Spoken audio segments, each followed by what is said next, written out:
Welcome to అమ్మ news scan నేను Varun. So ఈ రోజు కూడా పేపర్లలో ఎటువంటి వార్తలను ప్రచురించారు అనేది కూడా మనం చూసుకుందాం. మొదటగా చూసుకున్నట్లయితే వెలుగులో చూసుకున్నట్లయితే నిన్న జరిగిన ఖమ్మం జిల్లాలో జరిగిన భద్రాద్రి అదేవిధంగా యాదాద్రి ఇట్లన్నిట్లు కూడా చూసుకున్నట్లయితే రేవంత్ రెడ్డి ఆడబిడ్డలే మా బలం బలగం అని అన్నారు. సో నిన్న జరిగిన సికింద్రాబాద్లో జరిగిన దాంట్లో కూడా చెప్పారు 5 ఏళ్లలో 1 కోటి మంది మహిళలను కూడా కోటీశ్వరులు చేస్తామని రేవంత్ రెడ్డి చెప్పారు. ముఖ్యంగా ఆడబిడ్డల ఉసురు తరిగే ఫామ్ హౌస్ కు పోయిండు కేసీఆర్ అని చెప్తున్నాడు.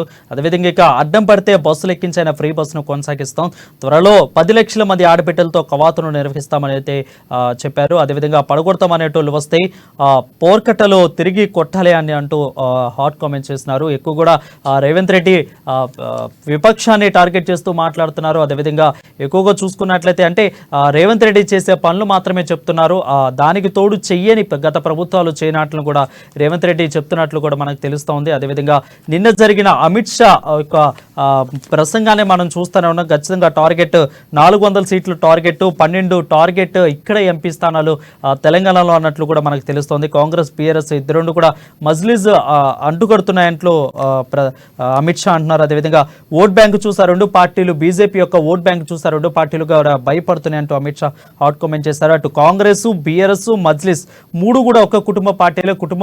ఎక్కువ కూడా బీజేపీ యొక్క అజెండా కూడా అదే, ఎక్కువగా కుటుంబ పార్టీలను కూడా ఎక్కువగా ఎవరు కూడా ఎంకరేజ్ చేయకూడదు, ఎవరు కూడా కుటుంబ పార్టీలను ప్రోత్సహించకూడదు అనేది బీజేపీ ఎజెండా. అదేవిధంగా నిన్న అమిత్ షా కూడా చేసిన కామెంట్స్ మనం చూస్తూనే ఉన్నాం. నెక్స్ట్ మనం సీఏ పౌరసత్వం ఇచ్చేది కానీ గుంజుకునేది కాదు అంటున్నారు. ఎల్బీ స్టూడియోలో బీజేపీ బూత్ కమిటీతో అధ్యక్షతన సమావేశం కూడా అమిత్ షా ఏర్పాటు చేసినట్లు మనకు తెలుస్తూ ఉంది. నెక్స్ట్ మనం చూసుకున్నట్లయితే కాళేశ్వరం ఎప్పటి నుండో కాళేశ్వరంపై చూస్తున్న హాట్ కామెంట్స్ని జరుగుతున్న చర్చలను కూడా మనం చూస్తున్నాం. సో కాళేశ్వరంపై ఎట్టకేలకైతే సుప్రీంకోర్టు రిటైర్డ్ జడ్జితో జస్టిస్ పినాకితో యొక్క చంద్ర ఘోష్ ఆధ్వర్యంలో ఏర్పాటు చేస్తున్నారు. సో భద్రాద్రి పవర్ ప్లాంట్ విద్యుత్ కొనుగోలుపై కూడా జస్టిస్ నరసింహారెడ్డితో మరో కమిటీ అంటే దాదాపు కూడా 16 అంశాల మీద చేస్తున్నట్లు మనకు తెలుస్తోంది. నెక్స్ట్ మనం ఈనాడు వెళ్దాం. ఈనాడులో కూడా మనం చూసుకున్నట్లయితే కొన్ని అంశాలు మనకు కనిపిస్తున్నాయి.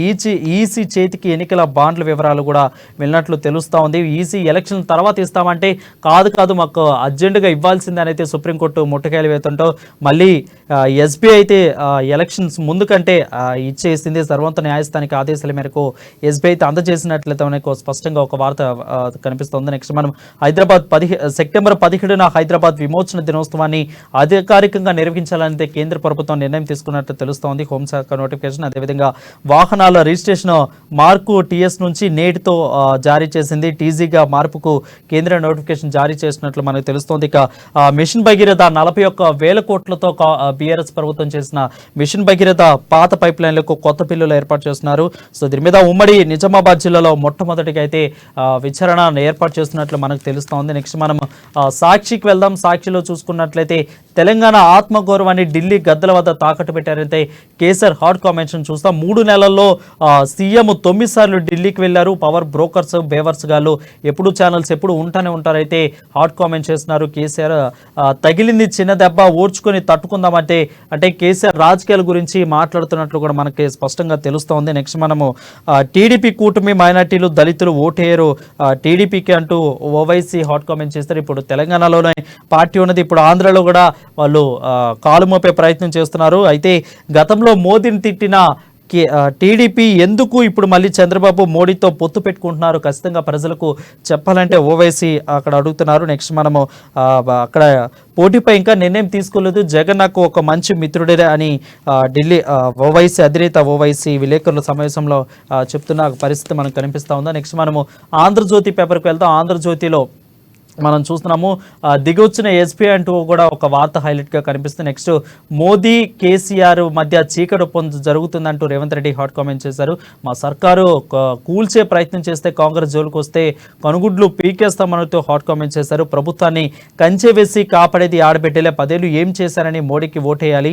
రాష్ట్రాన్ని తాగుబోతుల సంసారం చేసిన కేసీఆర్ ఓడినా సిగ్గు రాలేదు, ఇంకా వంకర బుద్ధే. 1 కోటి మంది ఆడబిడ్డలు కోటీశ్వరులను చేస్తాము, నాదే బాధ్యత, ప్రభుత్వానికి అండగా ఉండండి. రెడ్డి. స్వశక్తి మహిళా సదస్సులో CM Revanth Reddy hot comment చేశారు. అదేవిధంగా కారుని చాలా మంది కూడా నేతలు కారుని దిగేస్తున్నారు.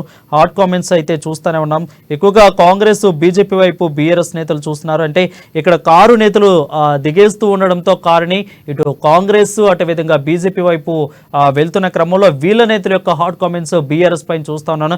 నిన్న కూడా మాట్లాడినప్పుడు సీఎం రేవంత్ రెడ్డి మాట్లాడినప్పుడు చూసాం, నేను డోర్లు తెరవాలి, నేను ఆదేశించాలే కానీ ఎక్కువ మంది నేతలు కూడా మీ బీఆర్ఎస్ మొత్తం కూడా ఖాళీ అవుతుంది, నువ్వు మీ బావ మీ మావ తప్ప ఎవరు కూడా బీఆర్ఎస్ పార్టీలో ఎవరు కూడా ఉండరు అంటూ రేవంత్ రెడ్డి చేసిన హాట్ కామెంట్స్ మనం చూస్తున్నాం. నెక్స్ట్ మనము రక్షణలలో స్వావలంబన అనేది ఒక హైలైట్ గా కనిపిస్తుంది. మోడీ ప్రభుత్వం వచ్చిన తర్వాత భారతదేశాన్ని రక్షణ రంగం ఎంత అభివృద్ధి చేస్తారనేది ఈ వార్తలో మనకి హైలైట్ గా కనిపిస్తుంది. భారత్ శక్తి విన్యాసాల ప్రధాని మోదీ పాల్గొన్నారు.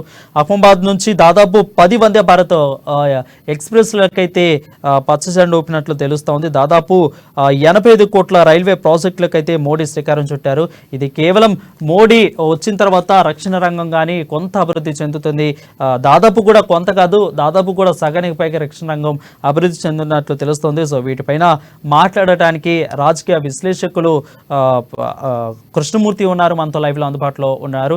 కృష్ణమూర్తి, చెప్పండి, నిన్న జరిగిన యొక్క తెలంగాణ రాష్ట్రంలో జరిగిన 3 పార్టీల సభలు మనం వీక్షించాము. ఈ 3 పార్టీలు ఒకళ్ళ మీద ఒకళ్ళు అయితే నెపమోపుకున్నారు. సో మాటలు యుద్ధం అయితే మనం చూస్తూనే ఉన్నాం. సో దీన్ని మనం ఏ విధంగా చూడాలి? రాజకీయాలకి ఇది తగునా అసలు? ఎన్నికల సమయంలో పార్టీలు బహిరంగ సభలు పెట్టడము, ప్రజల దగ్గరికి వెళ్ళడము, అంటే ఏదో ఒక రూపంలో వెళ్లాల్సిన అవసరం ఉంటుంది ఓట్ల కోసం. కాబట్టి రాజకీయ పార్టీలు ఎవరికి మారిగా పెట్టుకున్నారు. నిన్న కాంగ్రెస్ పార్టీ సభ కాదు, పరిధిలో పెట్టింది ప్రభుత్వం సభ. ప్రభుత్వం తరఫున అంటే డ్వాక్రా మహిళల కోసం అని నిర్వహించిన సభ. మిగతా 2 కూడా బీజేపీ తర్వాత బీఆర్ఎస్ 2 కూడా పార్టీల తరఫున నిర్వహించిన సభలు. అమిత్ షా నిన్న 2 చోట్ల పాల్గొన్నారు. ఒకటి సిక్ విలేజ్ లో social media warriors, BJP social media warriors meeting లో పాల్గొన్నారు. ఎల్బీ స్టేడియంలో బీజేపీ బూత్ కమిటీ స్థాయి నేతలతోటి ఒకటి పాల్గొన్నారు ఈ సమావేశం. అంటే అక్కడ కరీంనగర్ లో కేసీఆర్ బహిరంగ సభ నిర్వహించి ఎన్నికల శంఖారావాన్ని పూరించాలని. అంటే 3 సభలు కూడా, అంటే ఎన్నికల ఎలక్షన్స్ సందర్భంగా కొంత 3 పార్టీలు కూడా ప్రజల్లోకి ప్రచారాన్ని హోరెత్తించేందుకు మొదలుపెట్టాయనొచ్చు. ఇప్పటికే బీజేపీ తరఫున ప్రధానమంత్రి నరేంద్ర మోడీ వచ్చి వెళ్ళారు. నిన్న అమిత్ షా వచ్చారు, మళ్ళీ రేపు నరేంద్ర మోడీ రాబోతున్నారు. అంటే కేటీఆర్ కొద్దిగా దూరంగా ఉంటుంది. 2-3 రోజుల నుంచి టీఆర్ఎస్ సవాల్ లేవు, లేకపోతే ఆయన కూడా వరుసగా ఉండేది. కేసీఆర్ నిన్న శంకారావం పూరిత కరీంనగర్ నుంచి ఎన్నికల ప్రచారం మొదలు పెట్టాలని భావించారు. మరోవైపు రేవంత్ రెడ్డి మహబూబ్ నగర్ లో 4 రోజుల క్రితం పబ్లిక్ మీటింగ్ పెట్టి అక్కడ మహబూబ్ నగర్ లో శంకారావాన్ని పూరించారు. అందులో భాగంగానే 6 గ్యారెంటీల హామీలను అసెంబ్లీ ఎన్నికల సందర్భంగా ఇచ్చినటువంటి 6 గ్యారెంటీల సంబంధించిన అమలు విషయంలో వరుసగా బహిరంగ సభలు పెడుతూ పథకాల ప్రారంభోత్సవాలను, పథకాల అమలుకు శ్రీకారం చుడుతా ఉన్నారు. అధికారికంగా పథకాలను అమలులోకి తీసుకొచ్చేందుకు ప్రయత్నం మొదలుపెట్టింది. అంటే ఎన్నికల దగ్గర పడుతున్న నేపథ్యంలో ప్రతి విమర్శలు అనేది సహజం. పార్టీల పరంగా, అంటే సిద్ధాంత పరంగా పార్టీలు వారి సిద్ధాంతాలు, వారి యొక్క విధానాల పైన ప్రజల్లోకి వెళ్లి ఆమోదం కోసం వాళ్ళను కోరుతా ఉంటారు, రిక్వెస్ట్ చేస్తూ ఉంటారు. కాబట్టి అంటే బహిరంగ సభ ద్వారా ప్రజల్లోకి వెళ్లి ప్రజల మెప్పు కోసం పార్టీలు ప్రయత్నించడం సర్వసాధారణం. ఇది ఎన్నికల సభలు తప్ప మిగతా సభలు కాదని మనం చెప్పొచ్చు. వారు రైట్. అయితే కృష్ణమూర్తి చూసుకున్నట్లయితే అంటే ప్రతి విమర్శలు సహజమే, కానీ భాష అనేది చాలా ముఖ్యమంటూ నిన్న కేసీఆర్ మాట్లాడే మాటలు చూసాం. మనం నిన్న జరిగిన సభలో కేసీఆర్ మాట్లాడిన కరీంనగర్ మాటలు చూసాము. నేను ఒకప్పుడు మాట్లాడాను, ఉద్యమ సమయంలో మాట్లాడాను, కానీ ఇప్పుడు నేను ఏమన్నా మాట్లాడానా? 10 సంవత్సరాలు ఉన్నప్పుడు కానీ నేను ఏమన్నా అసభ్యకరంగా మాట్లాడానా? ఈ యొక్క సీఎం చూస్తుంటే తెలంగాణ ప్రజలు ఆత్మగౌరవం దెబ్బతినేలా ఉందని అయితే ఆ యొక్క భాష గురించి అయితే మాట్లాడిన క్రమాన్ని మనం చూసాం. అసలు ఏ విధంగా చూడాలంటే అధికార పక్షంలో ఉన్నప్పుడు ఇలాంటి మాటలు సహజంగా మాట్లాడతారా, లేదంటే కేసీఆర్ అన్నట్లు కూడా ఏ విధంగా చూడాలి అసలు? ప్రజలు మర్చిపోరు ఏం చేసిన విషయమైనా. ముఖ్యమంత్రి హోదాలో ప్రగతి భవన్లో ప్రెస్ కాన్ఫరెన్స్ పెట్టి కేంద్ర మంత్రిని ప్రధానమంత్రి నోటుకొచ్చిన మాట్లాడింది ఎవరు? కేసీఆర్ కాదా? ఎవరిని పడితే వాళ్ళని ఇష్టమని చెప్పింది ఎవరు? కేసీఆర్ ఇట్లేదా? ప్రగతి భవన్ వెనుక కట్టింది కదా కేసీఆర్, అధికారిక భవనం అది. దాంట్లో కేంద్ర మంత్రి పట్టుకొని ఏదో మాట్లాడారు. ఇంకా ఆంధ్రకాడు అని చెప్పాడంటే నేను పెద్ద మాట. అసలు భాషకు రాజకీయాల్లో ఈ బూతు భాష తీసుకొచ్చిన గురువు ఎవరు అంటే కేసీఆర్. దేశవ్యాప్తంగా రాజకీయాలు ఓకే, బీహార్ లో కొంత హింసా రాజకీయాలు ఉంటాయి, కొంత నార్త్ స్టేట్లలో కొంత హింసా రాజకీయాలు ఉన్నాయి, లేవని కాదు. కానీ బూతు భాషలు రాజకీయాల్లోకి బూతులు తీసుకొచ్చింది కేవలం కేసీఆర్. బూతులకు ఆర్జుడు ఎవరు అంటే కేసీఆర్. ఇలా చెప్తే ఎవరు నమ్ముతారు సార్? రైట్. మొన్న నల్గొండ మీటింగ్ పెట్టి ఏం మాట్లాడారు? నల్గొండ మీటింగ్ మాట్లాడలేదా? నేను మాట్లాడలేదు. అది కేసీఆర్ అలవాటు, చెప్పడము చెప్పలేదను, మాట్లాడము మాట్లాడలేదను. కేసీఆర్ కు కొంత మతి మరుపుందో మర్చిపోతుందో తెలియదు, కానీ ప్రజలు మరవరు. ఉన్నత స్థాయిలో ఉన్నత పదవుల్లో ఉన్న వ్యక్తులు ఏ రకంగా మాట్లాడాలి అనేది కొంతమంది సభ్యతతో కూడిన వాళ్ళు మాట్లాడితే మిగతా వాళ్ళు దాన్ని అనుసరిస్తారు. అది పెద్ద మనిషి అట్లా మాట్లాడలేదు, మనం ఎందుకు మాట్లాడే ఉంటుంది. కానీ పెద్ద మనిషి డోర్ పాడేసుకుంటే ఇక మిగతా వాళ్ళు ఎందుకుంటారు? బూతు భాషకు అది కేసీఆర్. నేను మాట్లాడలేదు కదా, ఆయన మాట్లాడుతున్నాడు, నేను ఇప్పుడు మాట్లాడలేదు. అధికారంలో నువ్వు మాట్లాడినావు కదా, అధికారంలో దిగిన తర్వాత నల్గొండ సభకి మాట్లాడినావు కదా నువ్వు. దద్దమ్మలు, సన్నాసులు, మూర్ఖులు, చవటలు, ఇంకేదో మాట్లాడినా ఊరుకుంటారు ఎవరైనా సరే. మీరే చెప్పారు కదా, వీటిగా జవాబు పట్టేది ఏమి కాదు. వారి ఇద్దరు కూడా రాయకపోతామని మీరే చెప్పారు. కేటీఆర్ చెప్పలేదా గతంలో? వారి ఇద్దరు కూడా రాయకపోతామని అదే చేస్తున్నారు. తప్పేముంది? అన్ని మీరే కదా, అన్నిటికీ మీరే మొత్తానికి శ్రీకారం చెప్పి అన్నిటికీ రాజకీయాలలో ధనాన్ని లేకుండా రాజకీయాలు చేసేందుకు సాధ్యం కాదు అన్న చేసిన కూడా మీరే. అధికార దుర్వినియోగం ఎలా చేయాలి ఎన్నికల్లో అనేది నేర్పింది కూడా మీరే. రాజకీయాల్లో బూతులు ఎలా మాట్లాడాలని నేర్పింది కూడా మీరే. అన్నిటికీ అవలక్షణాలు అన్నిటికీ మీరే మూలకారకులు, మీరే గురువులు. రాజకీయాల్లో ఎన్ని అవలక్షణాలు ఉన్నాయో అన్ని అవలక్షణాలను అనుసరించి మీరు వాటిని అమలు చేసి చూపించింది మీరు 10 సంవత్సరాల్లో. ఇలా నేను మాట్లాడుతూ రెండు పిల్లలు ముందుకుపోయినా, ఏది తొంభై ముందుకుపోయినా అంటారు. ఒక భవనంకు 4 పిల్లలతో భవనం కడతాం సార్. చిన్న ఇల్లు 60 గదులలో 40 గదులలో ఇల్లు కట్టుకుంటాం. 2 పిల్లలు కూలిపోతాయి, ఒకటే పిల్లలు కూలిపోతుంది, ఒక పిల్లలు కుంగిపోతుంది, ఇల్లు ఉండదా? ఒక ప్రాజెక్టుకు 2 పిల్లలు, మొన్న 3 అంటాడు, నిన్న 2 అంటాడు. ఏంటని మాట్లాడటం? తప్పు జరిగింది ఒప్పుకో ముందుగా. ఎస్, తప్పు జరిగింది, ఎక్కడో పొరపాటు జరిగింది, సరిచేద్దాము అని తప్పు చేసినా అని ఒప్పుకోకుండా ఏదో మాట్లాడటం పెద్ద ప్రమాదమా? రైట్ కృష్ణమూర్తి గారు,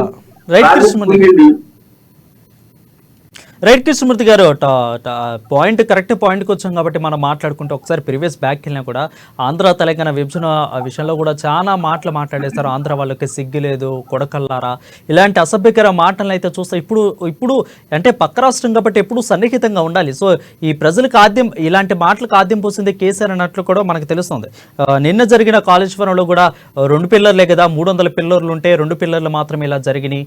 సో ఇదంతా ఎందుకు ఇంత రాదంతం చేస్తున్నారు? సో మాటలన్నీ కూడా ఒకప్పుడు మాటలు ఉన్నట్లయితే ఇప్పుడు నేను మాట్లాడానా అని కేసీఆర్ స్పష్టంగా అంటున్నారు. నేను సో ఒక విధంగా అది పక్కన పెడితే అంటే బీఆర్ఎస్ ను నేతలు కూడా వీడటానికి కూడా ఇది ఒక కారణంగా కనిపిస్తుందా? ఎందుకు బీఆర్ఎస్ ను అసలు వీడటానికి గల కారణాలు అంటే నేతలందరూ అంటే ఎప్పుడెప్పుడు కేసీఆర్ ఎలా మాట్లాడతారో కూడా తెలియని అనేది ఒక రాజకీయ విశ్లేషకుల మాట. సో మీ నేపథ్యం ఏమిటి? ఇప్పుడు కేసీఆర్ ఓటమైన సహజం సార్. రాజకీయాలు 10 మంది పోటీ చేస్తే 10 మంది గెలవరు, 10 మంది ఒక్కరు గెలిస్తే 9 మంది ఓడిపోతారు. ఓటమిని ముందాగా స్వీకరించడం అనేది అలవాటు చేసుకోవాల్సిన అవసరం ఉంది. నేను స్వీకరించను ఓటమిని, నేను ఇంకా అధికారంలో ఉన్నా అనుకుంటే నాకు అంతకన్నా మూకట్టం ఇంకొకటి లేదు. ఎస్, ఓడిపోయారు, మిమ్మల్ని ప్రతిపక్షంలో కూర్చోబెట్టారు ప్రజలు, కూర్చోండి, ఒక 5 ఏళ్ళు 10 ఏళ్ళు కూర్చోండి, పోయేదేముంది? 10 ఏళ్ళు అధికారాన్ని అవలంబించింది కదా, 10 ఏళ్ళు మీకే తెలంగాణ, మీకే మొత్తం శాశ్వతంగా మీకు ఇష్టమని చెప్పి ప్రజలు ఎక్కడ చెప్పలేదు కదా, ఉద్యమ సమయంలో చెప్పలేదు. తెలంగాణ తీసుకొస్తే మొత్తం మీకే అప్పచెప్తాం సార్, మీ కుటుంబానికే, మీ కుటుంబం ఇష్టపడిగా తెలంగాణ వాడుకోండి, వదిలేయండి అని చెప్పేసి ఎక్కడ ఏ ప్రజలు ఎక్కడ కూడా చెప్పలేదు, ఏ సందర్భంలో కూడా, మీరు మాట సందర్భం కానీ ఇంకేమైనా సందర్భం చెప్పలేదు. అట్లాంటప్పుడు ప్రతిపక్షంలో ఉన్నప్పుడు అసెంబ్లీకి వెళ్ళి కార్యకర్తగా చర్చ జరిగింది, రాష్ట్ర ప్రభుత్వం చర్చ పెట్టింది అసెంబ్లీలో, పవర్ పాయింట్ ప్రజెంటేషన్ ఇచ్చింది, ఎక్కడ లోపల వెళ్ళని అన్నప్పుడు మీరు వెళ్ళి అసెంబ్లీలో కూర్చుని దానికి నీటిగా సమాధానం చెప్పాలి. అక్కడ సభలో రేవంత్ రెడ్డి పదే గోయింది కదా సీఎం రేవంత్ రెడ్డి, కేసీఆర్ గారు రావాలి, ఆయన అనుభవాలు మాకు అవసరము, మా ప్రభుత్వానికి సలహాలు సూచనలు కావాలి, రావాలి అని పదే విజ్ఞప్తి చేసింది, సభాముఖంగా విజ్ఞప్తి చేసింది, ప్రతిపక్ష నేతగా కేసీఆర్ రావాలి, సభలో ఉండాలి, ఆయన సలహాలు సూచనలు కావాలి, కాళేశ్వరం మీద మాట్లాడాలి అని చెప్పేసి. మరి ఎందుకంటే మీరు చేసిన ఒకటి ఇంకోటి చేసి ఇంకొకటా? ఏమనుకుంటారు అసలు? మొత్తం తెలంగాణ మీ గుత్తాధిపత్యంలో తీసుకోవాలనుకుంటున్నారా? తెలంగాణ ప్రజలు మీకు రాసిచ్చిరా శాశ్వతంగా మీరే ఉండండి, మీ కుటుంబాన్ని పాలించండి, మీ ఇష్టానుసారంగా తెలంగాణ లేకపోతే అప్రూపాలు చేయండి అని చెప్పారా? చెప్పలే కదా. ప్రజా తీర్పును, ప్రజల యొక్క ఆలోచనలు ఏంటి అనేది దాన్ని స్వీకరించి ప్రజలకు ఆలోచనకు అనుగుణంగా వెళ్తే ప్రజలు కూడా ఉండాలా, దాన్ని తప్పు చేశాము, ఒకసారి తప్పు చేశాము, ఈసారి తప్పు చేయదు, కేసీఆర్ని గెలిపిద్దాము, ప్రతిపక్షంలో ఉన్నా చాలా బాగా పనిచేసిండు, ప్రభుత్వానికి సలహాలు సూచన చేసిండు, ప్రభుత్వానికి కావాల్సిన సమయంలో కావాల్సిన విధంగా సహాయకరించిండు, కాబట్టి కేసీఆర్ని గెలిపిద్దామని ప్రజలు అనుకుంటారు. కానీ నేను మాట్లాడను, నేను చెప్పను, పబ్లిక్ మీటింగ్ పెట్టిన ఇష్టమైన ఒడుగా ఇట్లాంటివి.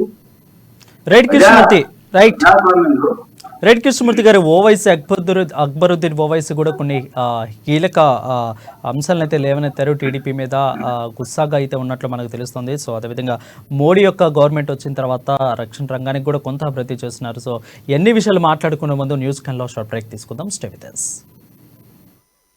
ఆత్మీయత,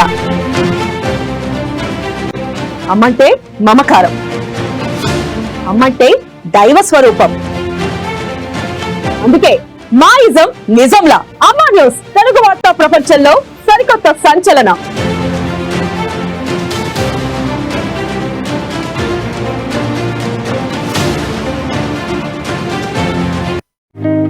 జీవన క్రమంలో వచ్చే మార్పులేంటి? శరీర ఆరోగ్యాన్ని నిర్ధారించేటివి ఏమిటి? సమస్య పరిష్కారం, ఆరోగ్య సంరక్షణ, మెరుగైన ఆరోగ్యం కోసం ప్రముఖ వైద్యుల సలహాలు, సూచనలు. హెల్త్ ప్లస్ చూస్తూనే ఉండండి అమ్మా న్యూస్ లో. పల్లె పల్లెకు చరిత్ర, ఇదే నా పల్లెటూరు, ఇదే నా తల్లి గారు, ఆ ఊరి పాడి పంట.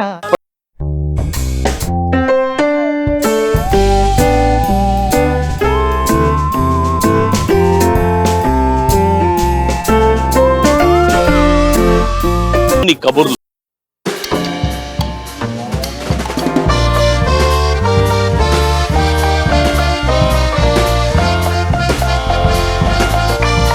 భిన్న ఆచార వ్యవహారాలు,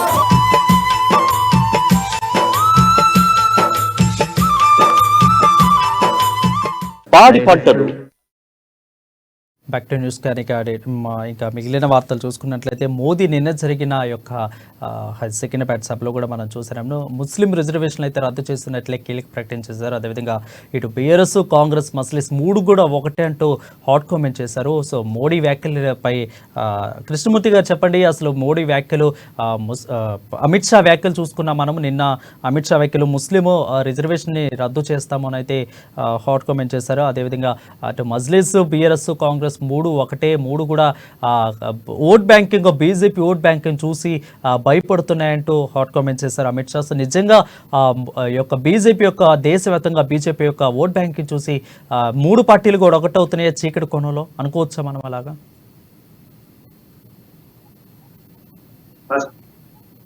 బీజేపీ మొదటి నుంచి మత ప్రాతిపదికన ఉన్నటువంటి రిజర్వేషన్ వ్యతిరేకిస్తా ఉన్నారు, ఖచ్చితంగా చెప్తా ఉన్నారు.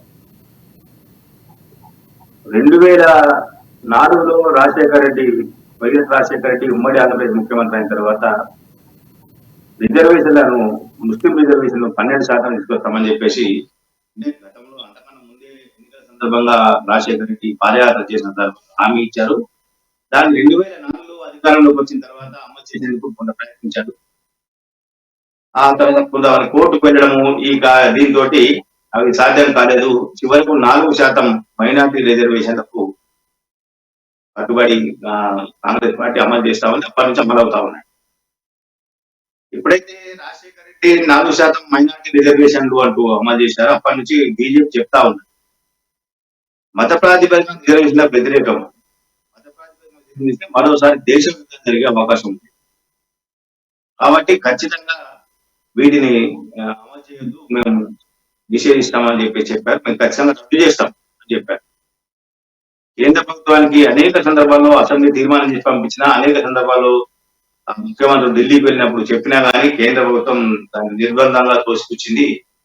అందులో భాగంగానే నిన్న కూడా జరిగినప్పుడు ఖచ్చితంగా మత ప్రాతిపదికన రిజర్వేషన్లను వ్యతిరేకిస్తామని మరోసారి అంటే పార్టీ వైఖరిని, బీజేపీ వైఖరిని మరోసారి తెలంగాణ ప్రజలకు అమిత్ షా స్పష్టం చేసినట్టుగా మనం భావించాల్సిన అవసరం. మత ప్రాతిపదికన ఇచ్చే రిజర్వేషన్లను ఒప్పుకోలేము. దేశ విభజనకు నాంది పలికే అవకాశం ఉంటాయి. ఇది చాలా ప్రమాదకరమైన రిజర్వేషన్ ప్రక్రియ అని చెప్పేసి బీజేపీ చెప్తా ఉన్నది, దాన్ని వ్యతిరేకిస్తా ఉంది. అందులో భాగంగానే రిజర్వేషన్లు రద్దు చేస్తాము, అధికారంలోకి వస్తాయని చెప్పారు. రెండో అంశం, ఈ కాంగ్రెస్, బీఆర్ఎస్, ఎంఐఎం మూడు ఒకటే అని చెప్పారు. Yes, correct. ఎందుకంటే రాజశేఖర రెడ్డి అధికారంలో ఉన్నంత సమయం ఎంఐఎం ఆ పార్టీతో అంటలేదు. 2004 నుంచి 2014 వరకు కాంగ్రెస్ తో ఉన్న ఎంఐఎం తెలంగాణ ఉద్యమ సమయంలో నువ్వు కూడా కాంగ్రెస్ కు అనుకూలంగా వివరించింది, ప్రత్యేక రాష్ట్రం ఏర్పాటు చేయొద్దు అని చెప్పేసి తన వైఖరికి కట్టుబడి ఉంది. ప్రత్యేక రాష్ట్ర ఉద్యమాన్ని వ్యతిరేకించి, కేసీఆర్ ఉద్యమాన్ని కూడా వ్యతిరేకించి ఆలంకరంగా తెలంగాణ రావడము, తెలంగాణ ప్రభుత్వం, తెలంగాణ ముఖ్యమంత్రిగా కేసీఆర్, టీఆర్ఎస్ ప్రభుత్వం ఏర్పాటు చేయడంతో మళ్ళీ ఎంఐఎం యూటర్న్ తీసుకుంది. రైట్ కృష్ణమూర్తి గారు, చూసుకున్నట్లయితే నిన్న జరిగిన యాదాద్రి విషయంలో చూసాం. మనం యాదాద్రి విషయంలో బట్టి విక్రమార్క కింద కూర్చుంటే దాన్ని కూడా ప్రతిపక్షాలు కానీ విపక్షాలు విధంగా కొంతమంది సోషల్ మీడియా వారియర్స్ వీళ్ళందరూ కూడా బట్టి మీద ఎలాంటి ట్రోలింగ్ చేశారు. ఒక ఎస్సీ క్యాండిడేట్ మాలవర్గానికి సంబంధించిన వ్యక్తిని ఇలా కింద కూర్చోబెట్టారంటే దీని మీద వివరణ అయితే నిన్న బట్టి కూడా ఇచ్చినట్లు మనం చూసాము. ఎవరు నన్ను కింద కూర్చోబెడితే నేను కూర్చోలేదు, కావాలని నేను కింద కూర్చున్నాను, ఆ స్వామి వారిని స్వయంగా దర్శించుకోవాలని నేను కింద కూర్చున్నాను, ఎవరు నన్ను కూర్చోబెట్టలేదు, ఎవరికి నేను తలవంచను, డిప్యూటీ సీఎం రాష్ట్రాన్ని నేను శాసిస్తున్నానంటే ఆయన స్వయంగా చెప్పుకునే అంత పరిస్థితికి వచ్చింది. అంటే ఇంత ట్రోలింగ్ నిజంగా ఎస్సీ క్యాండిడేట్ని ఇప్పుడు కూడా ఈ రోజుల్లో కూడా అలా చూస్తున్నారా అని ఒక క్వశ్చన్ మార్క్ అయితే నిన్నంతా కూడా రేజ్ అయింది. ఇప్పుడు చూసుకున్నట్లయితే ఎందుకు ఇలా ట్రోల్స్ అంటే స్వయంగా వాళ్ళంతటా వాళ్ళు చెప్పుకునే అంత ఎప్పుడు కూడా ట్రోల్స్ మీద బయటకు రాని వ్యక్తులు కూడా ఇప్పుడు వచ్చి చెప్పుకునే వివరణ ఇచ్చుకునే క్రమాన్ని ఇప్పుడు ఎందుకు అలా చేస్తున్నారు అనేది మన క్వశ్చన్ మార్క్ మారింది. సో దీని మీద మీ స్పందన ఏంటి? కొన్ని అంశాలు ప్రజల్లో ఎక్కువగా వెళ్తే ఇబ్బందికరంగా ఉంటాయి. యాదాద్రిలో అధికారులు చిన్న వేదికను ఆశీర్వచన మండపంలో చిన్న వేదికను ఏర్పాటు చేయతోటి అక్కడ కొంతమంది 3-4 మంత్రులు, రేవంత్ దంపతులు మాత్రమే కూర్చునేందుకు అక్కడ వీలుంది, మిగతా వాళ్ళు ఇలా అనుకున్నప్పుడు కొంత అంటే ఏదైతే వేదిక ఉందో వేదికలు సరిపడేటువంటి చైర్లు అప్పటికప్పుడు అందుబాటులో లేకపోవచ్చు. కాబట్టి స్వయంగా ఒప్పుకున్నారు, దీనికి పురస్కారం పెట్టాల్సిన అవసరం. నేను కావాలనే ఉన్నాను, చిన్న స్కూల్ వేసుకొని కూర్చున్నాను, చిన్న కుర్చీ మీద కూర్చున్నాను కావాలని చెప్పారు. కాబట్టి ఇప్పటికైనా సోషల్ మీడియా కానీ మిగతా వాళ్ళు ఎవరైనా సరే, ఎందుకంటే స్వయంగా ఆయన్ని వివరించారు, డిప్యూటీ సీఎం గారు వివరించారు. నేను కావాలనే కూర్చున్నాను, ఎవరు ఖచ్చితంగా చేస్తే సహించట్లేదు, ఖచ్చితంగా నా మనసులో మనది కాదు, సహించే మనస్తత్వం కాదు, నేను జీర్ణించుకోలేదు. ఎక్కడైనా నాకు ఏదైనా కొంత లోటుపాటు జరిగింది, కొంత ఇబ్బందికరంగా ఉంది నాకు అనుకున్నప్పుడు నేను దానికి వెంటనే స్పందిస్తానని చెప్పారు. అంటే అర్థం ఏంటిది, అది వాంటెడ్లీ జరగలేదు, వాంటెడ్లీ కాదు అనేది అక్కడ స్పష్టంగా చెప్పారు. అన్నప్పుడు ఈ విషయాన్ని ఇంతటితో వదిలేయాలి. ఇంకా రాజధాంతం చేసి దాన్ని ఏదో రాజకీయ కోణంలో చూడము, దానికి రంగు పూసి ఇంకేదో లబ్ధి పొందాలి అనుకోవడం అనేది కొంత అవివేకమైన మనం చెప్పాల్సిన అవసరం. ఎక్కడికి ఆ సమస్య అంతట్లో ఆపేయాలి. స్వయంగా ఎవరైతే బాధితులు అనుకుంటున్నారో వారే వచ్చి బయటకు వచ్చేటప్పుడు వదిలేయాలి. అయితే మీరందరూ డిప్యూటీ సీఎం అని చెప్పాల్సిన అవసరం ఉంది. అంటే వచ్చింది బాధితుడు, ఒక ఉన్నత స్థాయిలో ఉన్నటువంటి నేతకు ఈ రకంగా జరిగింది అనేది కొంత జరగడం అనేది కొంత డిప్యూటీ సీఎం కూడా కొంత కలత జరిగింది. అంటే ఆయన ఒక వివరణ బట్టి అర్థమవుతా ఉంది. ఇది నా మీద రావడం అనేది నేను ఇట్లా ఉండడం ఏంటి అనేది కొంత ఆయన వచ్చినట్టుగా తెలుస్తా ఉంది. కాబట్టి అది కాదు, అది జరిగింది, ఇది వాస్తవం ఏంటిది అనేది వారు ప్రజలకు చెప్పాలి, సమాజానికి చెప్పాలనుకున్నారు. కాబట్టి బట్టి విక్రమార్క గారు ఆ విషయం చెప్పారు, ప్రేరణ చేశారు ఏం జరిగిందని. కాబట్టి దాన్ని ఇక్కడి నుంచి వదిలేదు, దాన్ని ఇంకా భవిష్యత్తులో ఇక్కడ ఉంది, దానికి ఎటువంటి వాదన కానీ ప్రతివాదన కానీ స్టోరీస్ కానీ మిగతా అంశాలు ఏమి రైట్ కృష్ణమూర్తి గారు, రైట్ అక్క, మిషన్ భగీరథ విషయానికి వస్తే అపర భగీరథుని నేను అని చెప్పుకున్న కేసీఆర్ మిషన్ భగీరథ దాదాపు కూడా 40,000 కోట్ల పైచిలుకు మీద మిషన్ భగీరథకి అయితే పెట్టారు. మన తెలంగాణ సాధించుకుని కూడా నీళ్లు నిధులు నియామకాల పేరుతో. సో ఈ నీళ్లు ప్రతి ఇంటికి కూడా పారాలి, ప్రతి ఇంట్లో నల్లా అందించాలనే నేపథ్యంలో మిషన్ భగీరథ అయితే ఏర్పాటు చేస్తే దీనికి పాత పైప్ లైన్లో కొత్త బిల్లులు కూడా తీసుకున్నట్లు తెలుస్తోంది. మొన్నే మిషన్ భగీరథ మీద కూడా తెలంగాణ కాంగ్రెస్ గవర్నమెంట్ అయితే సమీక్ష చేపట్టింది. ఇది ఇప్పుడు కావాలని పైపుల ధరలపై ఆరా తీస్తున్నట్లు తెలుస్తోంది. అయితే ఎక్కువగా అంటే పోయిన ప్రజాప్రతినిధి యొక్క అనుచరుడి యొక్క పైప్ లైన్లు కూడా ఆయన యొక్క విజిలెన్స్తో ఉన్నట్లు కూడా మనకు తెలుస్తూ ఉంది. సో ఇప్పుడు నిజామాబాద్ జిల్లా వ్యాప్తంగా కూడా దీన్ని సమీక్షించి తర్వాత రాష్ట్ర వ్యాప్తంగా దీన్ని విస్తరిస్తామన్నట్లు తెలుస్తోంది. ఇది సాధ్యమేనా అంటే నిజామాబాద్ జిల్లా వ్యాప్తంగా పరిశీలించి తర్వాత రాష్ట్ర వ్యాప్తంగా దీన్ని విస్తరించి దీన్ని సమీక్ష చేయడానికి ఒక సాధ్యమవుతుందా? నిజంగా మిషన్ భగీరథ అనేది కొంత ప్రాసరంగా మారిందని చెప్పొచ్చు. Mission Bhagiratha main pipeline వేసారు, కానీ గ్రామాలలో అప్పటికే ఆర్డబ్ల్యూఆర్ రూరల్ వాటర్ స్కీమ్ మరి ఆ పథకం కింద కొంత పైప్ లైన్ వేసి స్థానికంగా అంటే గ్రామాలలో కానీ వార్డులలో కానీ ఆర్థిక మధ్యలో అంటే ప్రభుత్వం చోట కానీ రోడ్ల పక్కన కానీ బోర్డు వేసి ఆర్డబ్ల్యూఎస్ వాళ్ళు ఇంటికి నీటిని అందించారు. బిల్లు వాటి అందించాలన్న ఉద్దేశంతో బోర్డు వేసి వాటికి మోటార్లు ఫిల్ చేసి కనెక్షన్ చేసి అందించారు. మిషన్ భగీరథ వచ్చిన తర్వాత ఆ బోర్డులను కనెక్షన్ చేసేసి ఆర్డబ్ల్యూఎస్ పైప్ లైన్ కి ఇవి మిషన్ భగీరథ లైన్ కలిపారు.